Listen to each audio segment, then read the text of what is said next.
Then you might say, is it going to be sustainable?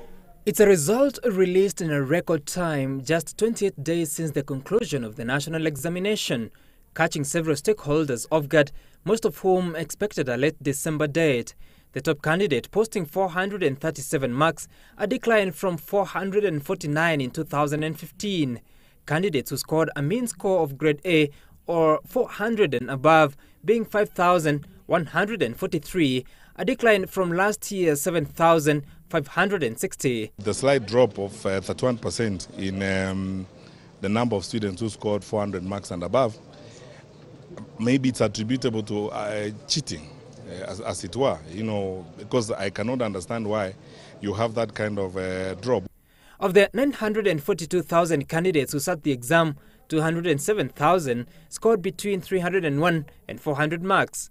This even as more than 500,000 candidates scored between 201 and 300 marks. Of concern is that majority of the candidates scored marks below the average of 250. More than 478,000 candidates posted between 1 mark and 250.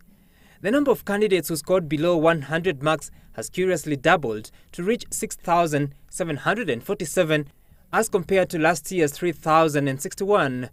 And after 2,709 candidates losing their results last year to irregularities, this year no one has been affected. For the first time in the history of KCPE, there is no candidate whose results are going to be cancelled. This year's examination release was not expected, a secret jealously guarded by top ministry officials. We came over here for a special education reforms meeting for stakeholders. We are surprised that one of the agendas is the release of KCPE exams, if it is true what we are hearing. Ordinarily, I would come in a tie, but I did not know exams were being released. I don't understand what you mean by an ambush. We are doing our work.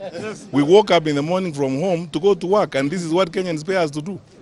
And instead of holding it at the usual NEC offices, it was taken away to the Kenya Institute of Curriculum Development, perhaps to obscure expectations. That the measures taken by the ministry have yielded to efficiency and effectiveness of the process is proof enough that the sector is back on the path to credibility of examination. Focus now will be on how sustainable this can be in an ever-changing world.